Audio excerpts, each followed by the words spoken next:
Dès lundi, l'information a fait la une des médias du monde entier.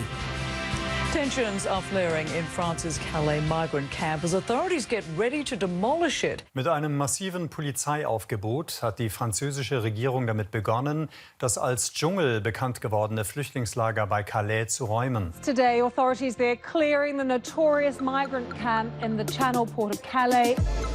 L'évacuation des milliers de migrants présents dans la jungle de Calais, une opération sous la pression médiatique de centaines de caméras. Entre chasse au scoop, moments de tension et opération de communication, cette semaine, le Tube vous dévoile les dessous de la jungle médiatique de Calais. Lundi matin, c'est le coup d'envoi du démantèlement. Plus de 800 journalistes sont sur place pour filmer la même image, cette longue file de migrants qui attendent d'être pris en charge.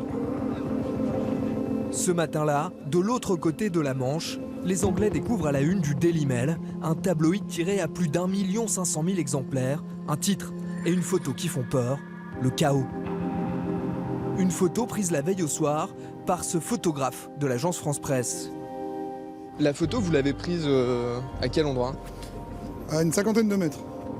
Et surprise, l'image de la jungle en flammes dimanche soir est très trompeuse. C'est un gros feu de poubelle qu'ils ont activé en mettant tout ce qu'ils trouvaient dedans. Donc c'est vrai que la nuit, avec les fumées de gaz lacrymogène, forcément, c'est une image photographique.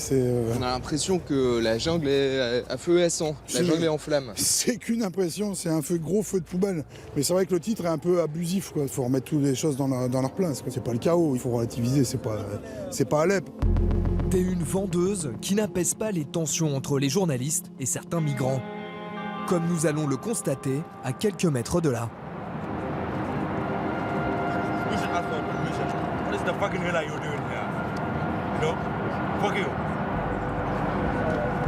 Un peu plus loin, nous croisons justement ce journaliste du Sun, un tabloïd anglais qui multiplie les unes chocs sur Calais. Comme celle-ci, la preuve par les dents, qui réclame des tests dentaires pour déterminer l'âge des migrants. Nous tentons de lui poser quelques questions. En France, certains trouvent que vos unes sont très agressives à l'encontre des migrants. Bonne chance. À Calais, ce lundi, beaucoup de journalistes qui découvrent la jungle pour la première fois et filment tous les mêmes clichés. Et il y a aussi Thomas Dagbert, reporter pour le quotidien local Nord Littoral. Hello. How are you? Vous avez déjà vu autant de caméras ici?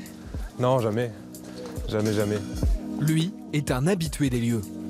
On essaye d'y aller régulièrement. Puis on a nos petits contacts au sein de la jungle, etc. Donc là, on va aller boire un petit café dans un commerce.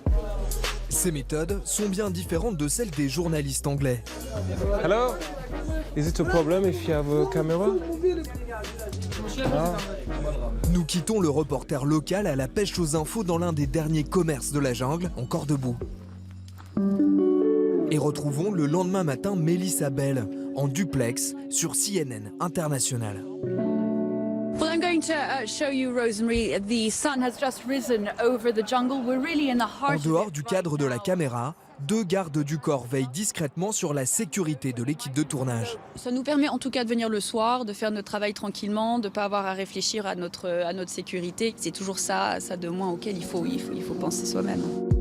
Comme CNN, de nombreuses équipes de télé sont elles aussi venues accompagnées de gardes du corps.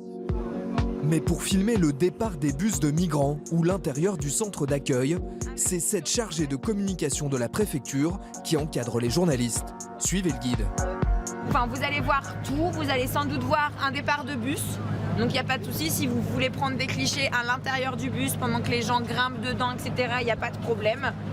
Si on voit qu'on est à la fin du tour, qu'on est à 30 minutes et qu'il y a un bus qui est sur le point de partir, on attendra 2-3 minutes, il n'y a pas de problème.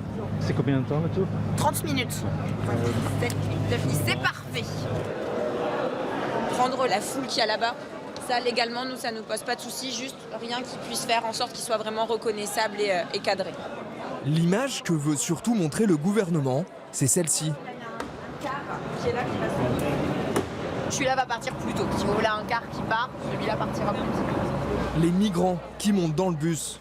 Ce soir-là, dans le 20h de France 2, une reporter consacre carrément un sujet entier à son voyage en immersion dans l'un des fameux bus. Ce soir, ils poseront leurs bagages dans l'est de la France. Mercredi, la préfecture a annoncé que tous les migrants avaient quitté la jungle. Et depuis, presque tous les journalistes aussi. À quelques mois des élections, opération de communication très maîtrisée pour le gouvernement.